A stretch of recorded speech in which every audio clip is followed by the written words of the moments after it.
on va faire l'inverse. C'est-à-dire, on va passer les données depuis le fils vers le parent. On va passer les données depuis le fils vers le parent.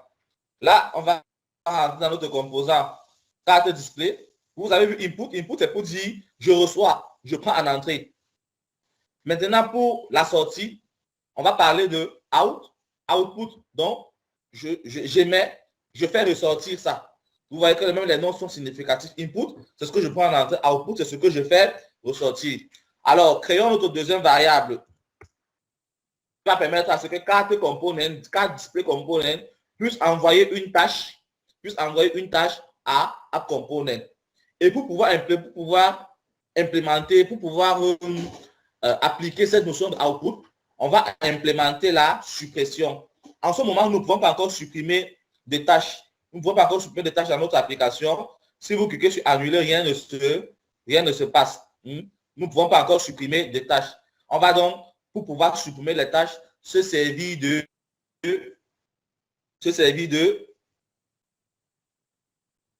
output. On a quelque chose qu'on a oublié. On a oublié d'appliquer un pipe. On a oublié d'appliquer un pipe sur notre table, n'est-ce pas? On a oublié d'appliquer le date pipe. On a oublié d'appliquer le date pipe. Ça, c'est date 2 points, c'est ça? Ils ne se rappellent pas parce qu'ils n'ont pas lu. Ils n'ont pas suivi les autres cours. Alors là, okay, oui, c'est exactement ça. Pourquoi qu'on va prendre le même formatage ici? Bon, c'est mieux de mettre entre double côte. CTRL V. Voilà. Là. Vous vous rappelez de ça? Ça, c'est les pipes, n'est-ce pas? On a vu comment piper le pipe, c'est simplement le formatage des données. Maintenant, nos données maintenant sont formatées. On a choisi ce format pour la date et celui-ci pour l'heure. Bon. La date, c'est ça, celui-là pour l'heure. Maintenant, on va définir notre variable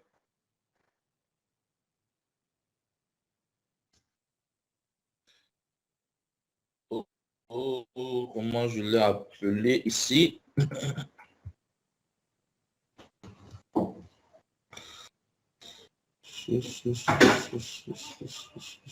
Bon, je l'ai appelé value change, mais je pense que je vais changer ce nom. Je pense que je vais changer ce nom. Bon, je vais l'appeler parce que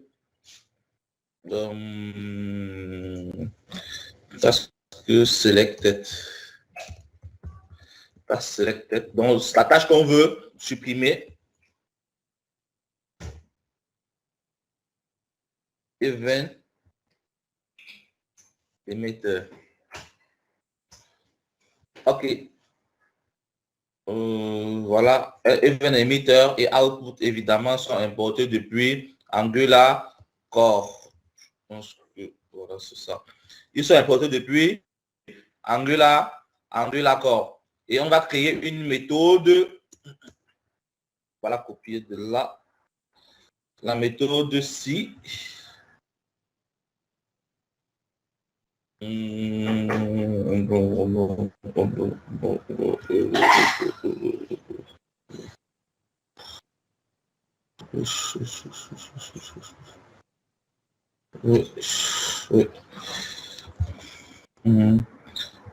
On l'a appelé task selected.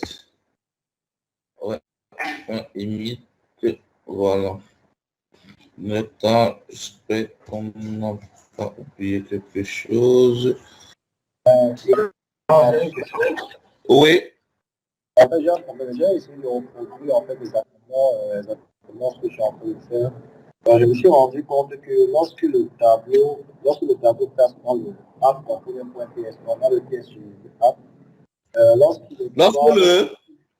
Lorsque le tableau passe dans le app component LVX, il y a une erreur qui est retournée. Lorsque le tableau est vide, Oui. Oui. Il y a une erreur qui est retenue en fait. Ou? Bon. Une erreur. Ok, c'est bon, j'aime ton test. Regardons ensemble de quoi il s'agit. Ça veut dire qu'en fait, ici, tu n'as pas rempli ta, c'est ça? Oui, c'est ça. Ok. Bon, on supprime, hein, c'est la science. Donc, tu peux commenter. Tu peux commenter. Non, non, pas de souci, pas de souci, je t'inquiète. Même si je supprime, je fais un contrôle Z après. D'accord. Ok. Regardons voir ce que tu as dans la console.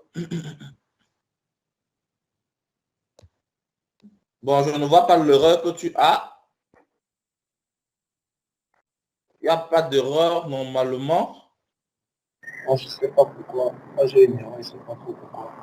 Ça veut dire que si tu as l'erreur, si tu as l'erreur, ça veut dire que ici, est-ce que ici tu as, bon, normalement ça a été initialisé. Bon, mais sinon, est-ce que ici tu as bien mis, c'est où c'est à component, voilà. Est-ce que ici tu as mis, puisque ton table c'est vide, ici ce que tu dois faire pour ne pas avoir l'erreur, c'est dire ng if task, oui. Ouais, je vois. Mais ne mets pas simplement task. Si tu mets simplement task, il va quand même entrer. Ce que tu peux faire, c'est dire ng if task.length supérieur à 0. Oui. Oui, 0, voilà. Si tu mets comme ça, je pense que normalement, tu n'auras plus d'erreur. Parce que là, si ton tableau task est vide, comme si ton tableau task est vide, tu auras task.length égal à 0. Et par conséquent, il ne va pas entrer ici. Il ne va pas exécuter ça. Tu vois? Parce que si ton tableau task est vide, il va toujours faire ceci. Et puisque ici, dans carte display, nous n'avons pas mis de condition sur task, task sera nul, il va essayer d'afficher et tu auras des erreurs. Donc, tu as deux options. Tu as deux options pour résoudre le problème. Soit ici, tu mets supérieur à 0, ou alors, ce que tu fais, c'est que tu viens ici, dans carte display, tu dis que tu fais ça si tu appliques ton ngIf ici, si ngIf task. Ça veut dire que tu n'affiches ça que si task est non nul. Tu vois ce que je dis? Je comprends. Voilà. Donc, je pense que, en principe, si tu le fais, tu n'auras pas de soucis, en fait. Si tu fais comme ça marche. ça marche, n'est-ce pas? Ok, c'est bien. Ça prouve quand même que nous sommes en phase. Si tu parviens à reproduire, c'est une bonne chose, c'est important. Ok, bon là, on peut continuer. Je suis en train de parler de output. Avec output, donc déjà, comme je disais, vous avez vu ce qu'on a fait. Input, c'est l'entrée, output, c'est la sortie. On a défini notre variable task select. Task select, c'est la variable qu'on va envoyer aux parents, en fait. C'est la variable que nous allons envoyer aux parents. Et je viens de définir cette méthode de value change. La méthode de value change, elle est là. Elle prend un paramètre, bon, on peut l'appeler task, de type task, et une méthode de void. Void, ça veut dire qu'elle ne retourne rien. La seule chose qu'elle fait, c'est qu'elle va sur task selected si, elle va sur task selected si, et elle fait un emit. Elle fait un emit. C'est très important. Regardez bien. Emit, ça veut dire qu'elle émet la valeur qui a été passée ici. Elle l'émet en sortie. Regardez, cette task selected, on sait de task selected, qui est un événement qui est de type event emitter. Event emitter, ça veut dire qu'il émet des événements. On se sert de lui pour émettre le task qui a été passé en paramètre de notre méthode. Je ne sais pas si les gens voient ça. OK. Une fois que c'est fait, donc maintenant, s'il y a des questions, n'hésitez pas à poser comme toujours. Hein. Une fois que c'est fait, donc maintenant, on vient ici, à faire du clic. Et on va appeler notre méthode value change. Et on va passer task. C'est bon jusque-là. Je pense que jusqu'ici, nous sommes en phase. Maintenant, pour pouvoir recevoir l'événement, dans notre composant, dans notre app component, on vient ici, on va ajouter un change.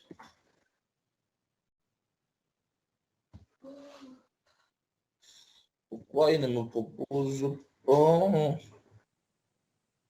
Voilà, c'est task selected, c'est lui. Et on va créer une méthode là. Bon, je ne vais pas réinventer la roue, je vais copier la méthode là. Je l'ai déjà créée. Il est déjà créé pour vous. Vous ne souffrez plus. Là, à ce niveau, ok. Est-ce que j'étais dans le bon composant? Non, j'ai l'impression que c'est plutôt là. Voilà. Voilà, c'est ça. C'est plutôt... Ok. C'est cool. Bon. Là, je viens dans App Component TS. Je colle cette méthode. Et cette méthode, qu'est-ce qu'elle fait? Elle prend l'objet tâche passé en paramètre. Elle teste elle cherche son index, autant pour moi. Elle cherche son index dans le tableau task. Et quand elle a son index, elle applique la méthode splice pour supprimer l'objet à cet index dans le tableau. Splice, en fait, c'est une méthode JavaScript qui permet de supprimer un objet à une position précise. Maintenant, le 1, c'est simplement pour dire que, voilà, supprime rien qu'un élément à partir de cette position. Parce que si vous ne précisez pas, il va supprimer tous les éléments à partir de cette position. Je vous laisserai jouer avec ça plus tard, retirer le direct, le 1, et vous verrez l'effet que ça a.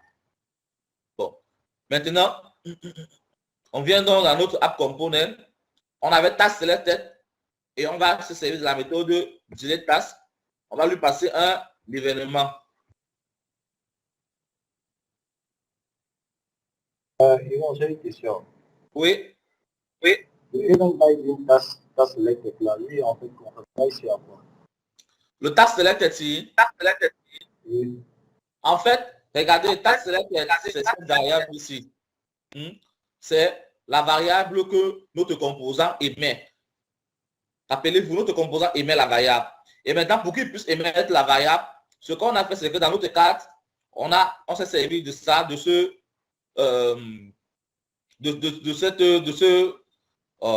comment on l'a appelé encore, ça m'échappe. On s'est servi de cette liaison-ci. Ça arrive parfois sur ça. Le property to banding, le... Bon, voilà, merci beaucoup, merci. On s'est servi de l'event binding, on s'est servi de cet event binding qu'on a appliqué sur click pour passer la valeur de tâche à value changed. Quand on passe donc la valeur de tâche à value change, ce que task select fait, c'est qu'il émet en fait la valeur qu'on lui a passée. Et quand il émet la valeur qu'on lui a passée, on récupère cette valeur ici. Lorsqu'on récupère dans cette valeur ici, pour pouvoir récupérer cette valeur, vous voyez, on se sert juste du même task select qui est défini dans notre composant. On se sert de lui et on lui passe la méthode, on l'associe à la méthode, c'est toujours l'event binding. Donc, on dit en gros, dès que task select émet un événement, alors, c'est pour ça qu'on l'appelle event binding. Dès qu'il va émettre un événement, déclenche la méthode delete task et passe lui en paramètre l'événement déclenché par task selected. Je reprends. Task selected, il émet des événements. Il émet des événements sur ce qu'on vient de voir. Et les événements qu'il émet contiennent la valeur de tâche que l'utilisateur a cliqué pour supprimer. En gros, on vient donc ici, on se sert de l'event binding pour dire, OK, dès que l'événement task selected est produit, ce que tu fais, c'est que tu appliques la méthode, tu appelles la méthode delete task et tu lui passes en paramètre l'événement qui a été émis par ce monsieur.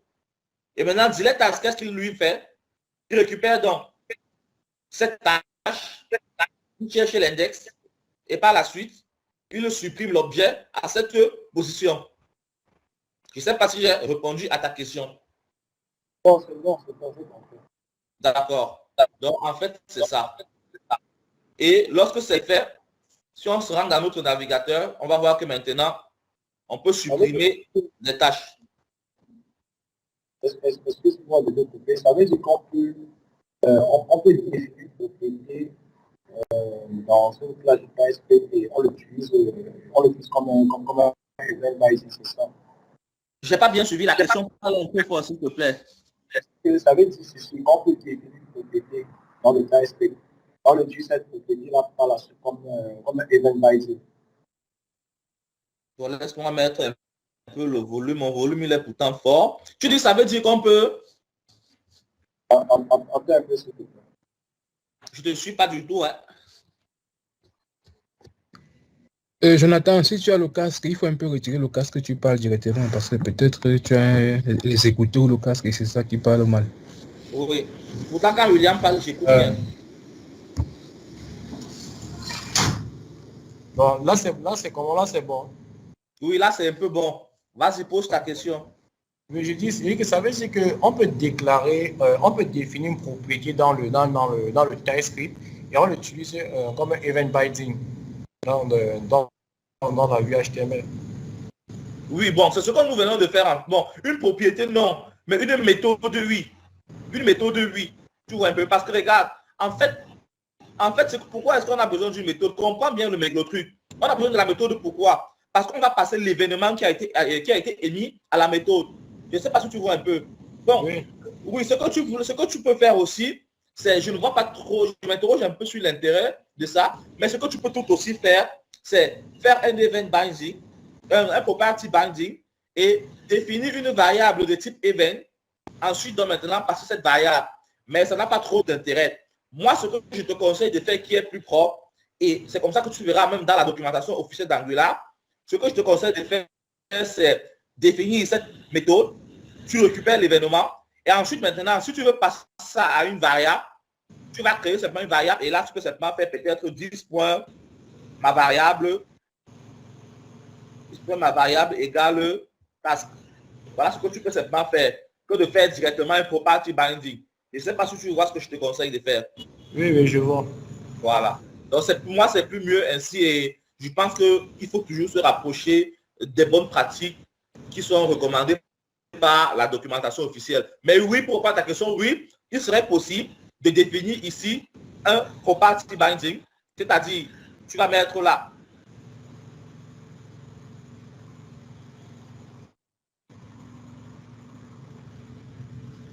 Tu vas mettre là, et ici. Voilà, il te souligne même déjà. Et ici. Non, attends, ça veut dire, non, tu m'as pas compris. Ah, je t'ai pas compris, c'est ça? Tu m'as pas compris. Oui. Le task select text là, c'est vrai qu'on l'a défini comme un output dans le cas display. Et puis par la suite ici dans le app component HTML, on l'utilise comme un event binding. Donc du coup, je me pose bien la question à savoir si je peux déclarer, je peux définir une propriété aussi dans le app component.ts et je l'utilise comme event binding comme on l'a fait ici avec task select. Ah non, c'est pas ça. Maintenant, je comprends bien ta question. Regarde bien le truc. Pourquoi est-ce que task select est utilisé comme event binding? Regarde, il n'est pas trop différent de quand tu fais par exemple ça. C'est pas trop différent de quand tu fais par exemple clic. C'est pas trop différent de quand tu fais comme ceci. C'est pas ça, clic, c'est un événement, non? Pourquoi? Parce que quand tu fais clic comme ça, derrière, sur Angular, ce qui se passe, c'est quoi? C'est que Angular définit sur ce bouton-ci, il définit un écouteur. Tu vois ce qui se passe? Quand tu appelles Angular définit un écouteur qui écoute le clic.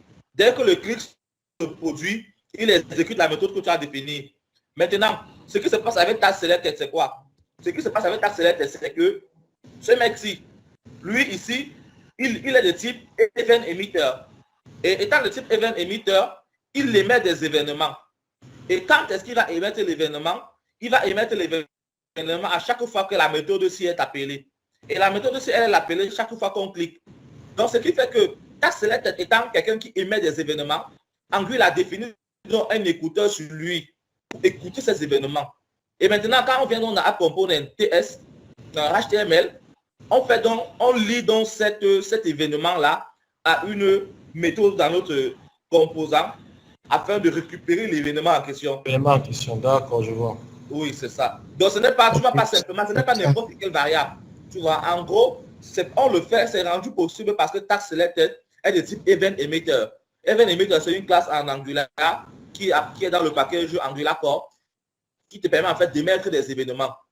Tu vois. Et tu remarques bien que pour émettre les événements, il s'agit de cette méthode-ci.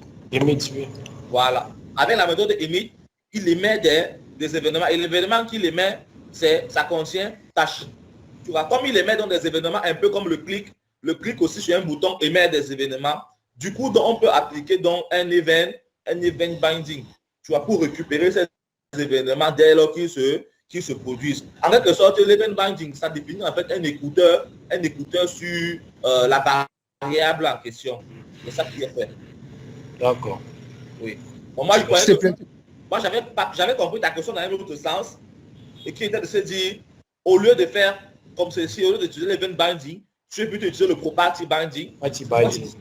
Là, c'est un terrain glissant et je ne te recommande pas de le faire. Ce que je te recommande plutôt de faire, c'est de te servir toujours de cette méthode. Et à l'intérieur, maintenant, si tu veux passer la valeur de l'événement à une variable, bah, tu crées simplement la variable comme j'ai fait et c'est tout. Mais je n'avais pas compris. Ça, je comprends. Ça, c'est la bonne méthode, tu comprends. Ouais, c'est ça en fait. Donc, c'est J'ai une question, s'il te plaît. Pas de souci. Oui, dans le cas display, tu peux venir un peu dans le cas display.ts. Oui.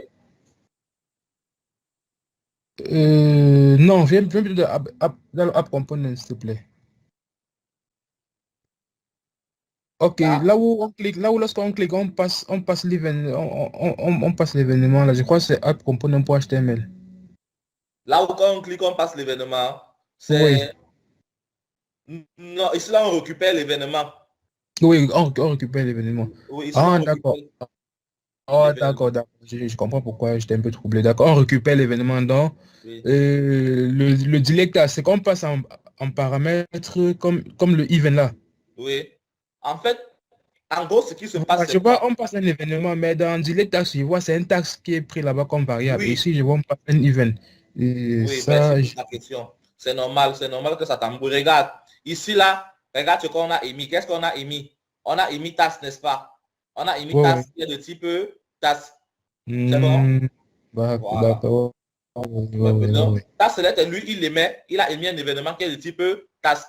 Pourquoi ici là donc maintenant, nous, ici, on récupère l'événement émis, mais on sait que l'événement, en fait, c'est une donnée de type tâche. D'accord. Ouais. S'il te plaît, tu peux venir sur le cas display.component.html. Oui. Voilà. Ici, d'accord, on passe un task sur le value change. Je choisis le value change, c'est quand on clique sur le bouton. D'accord, oui. Ok. Ouais, c'est bon. Ça, c'est l'event binding, n'est-ce pas? Avec l'event binding, on associe une méthode à l'événement clic. C'est un peu comme pour ceux qui ont fait du vieux JavaScript à l'ancienne. Ce que vous faites, c'est quoi? Quand vous faites jQuery, tu vas cibler ton élément peut-être avec un ID dans le jQuery et tu vas faire un point on. N'est-ce pas? Quand tu fais le point on, tu précises entre guillemets clic. Donc, en quelque sorte, tu définis un écouteur sur le bouton. Et cet écouteur s'intéresse uniquement, j'allais dire, aux événements clic. Nous, Angular rend les choses plus propres, plus belles, en se disant que voilà, le clic, si on l'associe à une méthode dans notre composant, ça fait en sorte que dès qu'on clique, alors cette méthode s'exécute. Et je l'ai passé en paramètre l'objet task qui a été affiché dans le cadre concerné. Et voilà, la méthode value change, ce qu'elle fait, c'est qu'elle elle se sert de task select qui est un event emitter, c'est-à-dire il émet des événements. Elle se sert de task select pour émettre la tâche. Oui. Donc, c'est ce qui est fait en fait. C'est ça le truc. D'accord, si tu plaît, le cours, on est censé aller jusqu'à quelle heure? Bon, voilà, juste en train de terminer tout ce que j'ai encore. On a encore deux grands sites. à faire, on peut encore avoir 1 heure de temps. On peut encore avoir 1 heure de temps. Parce que j'avais prévu 3 heures de temps pour aujourd'hui. Bon, là, je ne sais pas si Ama est en train d'enregistrer parce que je vais devoir vous laisser. Ouais. Comme j'ai écrit dans WhatsApp, là, j'ai une réunion urgente à laquelle il faut que j'aille. J'ai vu tout à l'heure que voilà, ça nous permettait de supprimer. Ça nous permettait de supprimer les éléments. On pouvait supprimer. C'est bon.